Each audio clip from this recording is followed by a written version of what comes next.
በሰማዩ ጋር የሄድኩት በሬ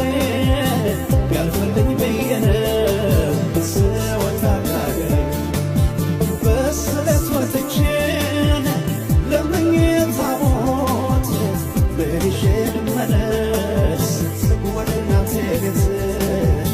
ምን ይዤ ልመለስ ወደ እናቴ ቤት ኧረ